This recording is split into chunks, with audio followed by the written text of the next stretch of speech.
بسم الله الرحمن الرحيم. باب الرحلة في المسألة النازلة. دا باب د سفر کولو په باره کې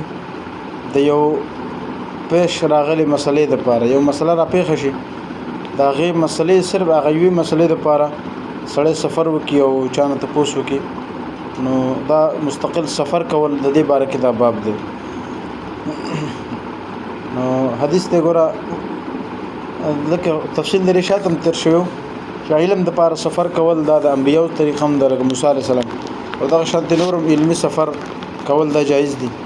او خصوصا یو خدای ته چې مستقل علم سره زده کوي یو حدیث ته پاره دی بل څه ته پاره یو دا چې صرف یو مسله در ترافیق شوله اچانک او د هغه مسلې حل د پاره ته سفر وکي مستقل لري لاړ شي او چانه ته پوسو کې ندم جایز دي. حديث ده وبه قال حدثنا محمد بن مقاتل أبو الحسن قال أخبرنا عبد الله قال أخبرنا عمرو بن سعيد بن أبي حسين قال حدثنا عبد الله بن أبي مليكة عن عقبة بن الحارث رضي الله تعالى عنه. حضرت عقبة بن الحارث رضي الله تعالى عنه رواية كده أنه تزوج ابنته لأبي إيهاب بن عزيز وده عقبه ابن حارث دا صحابي دی د نکاح وکړه او واده وکړلو ابنته نه بلکې خپل اچھا صحیح ده دا یو کس ته ابو ایهاب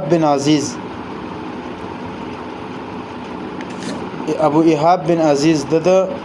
یلور واغه سره نکاح وکړلو دا چا عقبه بن حارث وکنه عقبه بن حارث نکاح وکړل چا سره لابي ايهاب بن عزيز دا یو کس د دلور سره نو مطلب نکاح وشول دي دوه چې دوه نکاح وشول نو د کې ډېر وخت تیر شو فاتته امراه نو د صحابي خواته یو خزراله بډې خزوا هغه خزه چراله فقالت اغي ویلي اني قد ارضعت عقبه چې ما نکاح ما لکپي ور کړی دي حضرت عقبه له والتي تزوج بها او چا چې داغه واده شوی دی ینه خزه دي دوه لما پي ور کړی دي دا زما دوه زما پیس کړی ارزعت معنا رضاعت ده کنه رضاعت معنا مشوم له پي ور کول خان دور ته ویل چې دي دوه لغه پي ور کړی دي فقال لها عقبه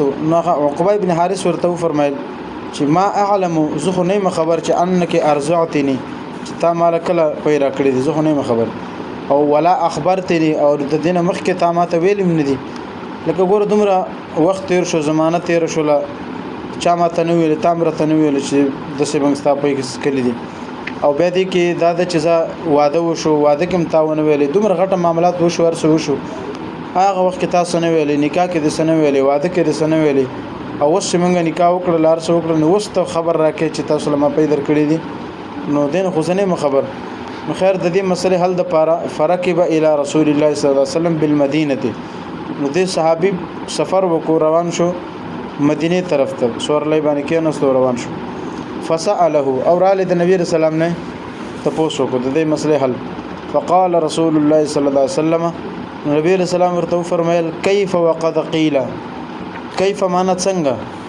مطلب څنګه به اوسېږي وقد قیل حالانکه د خبره وکړه شوله مطلب دا چې ګوره یو ځل دا مسله را پیښه شوله کنه اوس خلکو ذهن کې خدا کې ناستل چې دا خور ورور دي او د خزې له یو لانجه جوړ کړله اوس د دین وروسته به ته څنګه به ته دې اوسېږي دا یو مسله ده ففارقها عقبه حضرت عقبه بن الحارث رضی الله عنه هغه خزه جدا کړله دا خزه نه جدا شو ونکحت زوجا غیره او هغه خزه چې دا اغیم بل ځکه بل خاون سره نکاح وکړه بل چا سره نکاح وکړه حدیث باندې پوه شو نو حدیث خلاصه دا د صحابي ته مسله پیښه شو او د مسلې حل د پاره سفر وکړو او لاړ نبی رسول الله نه داغه جواب مسلې حل راوستو نو دا باب سره مطابقت دی باب کوم دا وګڼو چې مسله را پیښه شو ته سفر وکړي څنګه چې د صحابي مدینه ته سفر وکړو او رااله خو دې کې یو مسله وزدا ده چې یو خزه چې د داوا وکي او وای چې تاسو دوه لمه پیدا کړی دي د دې دا داوا ثابتېږي او کنه ثابتېږي